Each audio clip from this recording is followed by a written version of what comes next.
At siyempre, unang-una ay batiin natin ang lahat ng mga iindak na opisyal mula sa Presidente, si Leo Audines, ang ating Vice Presidente, Dante Secadron, ang Secretary, Renante Dalit, Treasurer, Danilo Bibay. Nagpa-ano sir, nagpa-print. Ha? Nagpa-print sir, nagpa-print. Okay. Auditor, Mark Bonavente. Ang mga Board of Directors, Arthur Tamargo, Jesse Aleria, Albert Besana, Nobel Cabangal, Winston Guasa, Joby Balenya, Erlan Regonios, at Joseph Sino. At kahit na wala sa dito, batiin natin ang yung founder na kung saan lugar ko nakikita ngayon, si Ricardo Tambolero. At binabati natin ang ating kagawad at Mrs. Ray Sirohano, Presidente ng welcome na si Lito Bayo. Salamat natin at nagamit natin. Ito kanilang gumising dito. Maraming salamat dito. At mukhang mga bata rito ay nagkakasaya. Para sa inyo, ang aking mensahe ay simple lamang. Gusto ko sana may balik natin doon sa dati yung mga activities natin.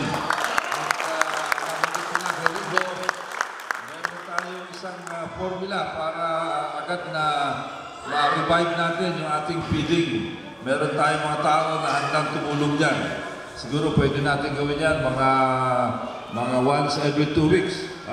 Hindi ba pwede linggo-linggo, kundi once every 2 weeks, mag-isip tayo ng mga activity para magkaroon ng lalong magandang kahulugan itong inyong samahan nito. Sapagkat itong Parañaque Solo Riders Club, ay kahit na naalala ko yung mga araw na parati masaya tayo, meron mga linggo, mga bata, nagkakasayahan, ang lahat, masaya. Kaya gusto ko mabalik yung mga araw na yun. Ito'y magiging hamon kay Leo. Basta kami ay nandito, handa, at ako'y nagpapasalamat sa lahat ng mga pagkakataon noong una na talagang nagkatulungan tayo ng gusto. At alam ko, ito mga darating ng araw, eh, lalo tayo magkakatulungan pa rin. Hindi lamang dito, dito sa mga barangay, sa, di ba, Ray, no? Hindi lamang sa barangay, sa BF, sa Merville, dito sa San Antonio, sa San Valley, doon sa Don Bosco, punta tayo na San Martin de Porres, pagkatapos sa baba, San Valley, Marcelo Rin, yan yung mga lugar na yan. Pero baka meron din mga pakiusap sa kabilang distrito. Pwede rin tayo mamasyal doon. Sapagkat alam ko, baka iba sa inyo, miyembro ron, baka gusto rin nilang maranasan yung kasayahan na maaaring maidulot ng Parañaque Solo Riders Club. So, yun lang. Ito pa si Founder Tambolero. Maraming salamat na nandito kayo. Kanina, pinabanggit ko. Ganda hapon po. Barbong luma. Kanina, binabanggit ko. Halika, dito kayo. Binabanggit ko na kung saan ko nakikita, nagka-traffic. So, yun lang po. At sana magkaroon tayo ng outtaking. Kasi pasensya na kayo. Alas 4, nandito na ako. Alam niyo siguro yan. Meron pa tayo ibang pupuntahan.